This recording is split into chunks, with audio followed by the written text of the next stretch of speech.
今次呢首新歌個歌名就叫做 Live the Way I Want 啦。咁其實個核心思想係講咩咧？就真係好似歌名咁樣樣，就做一啲我自己中意做嘅嘢啦。咁我覺得機會係好難得啦。最緊要做一啲自己開心、自己中意嘅嘢，就會做得好咁樣樣。咁所以歌詞好多都係講緊呢樣嘢，唔好成日都太過介意個世界點樣睇啊。由一開始同天恒度呢件事嘅時候，其實都已經好開心，因為慢慢可以諗到一啲本身我哋成日聽嘅一啲音樂啊，跟住到錄音啊，就真係聽到個製成品啊，聽到自己覺得好似有啲進步啊，咁樣嘢其實好開心。跟住同埋呢啲曲風其實我都一路都好中意。咁啱撞正嚟緊有個 show 喎，咁我覺得如果呢一首歌喺一個 live 去表演，我覺得應該會幾有氣氛，所以就當初一諗就好決心，就想做一首呢啲類型嘅歌。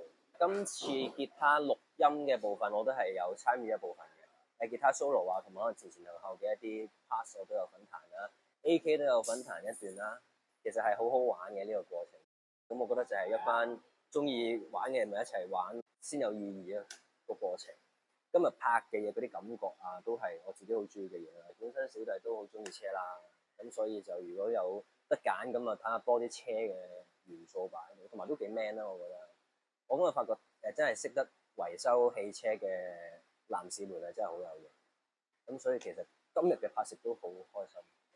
2025年我自己好期待嘅就係首先而家就做緊第一隻歌啦，《Live the Way I Want》啦。咁我相信應該就唔止淨係得呢一首音樂上面嘅作品嘅，劇嗰邊咧都會有啲新嘅作品可以同大家見到面，自己都好期待拍嘅時候都拍得好開心，仲有好多音樂上面嘅表演啦。咁希望除咗現場嘅音樂表演，都可以有其他可能舞台劇啊咁嗰啲都可以突破下。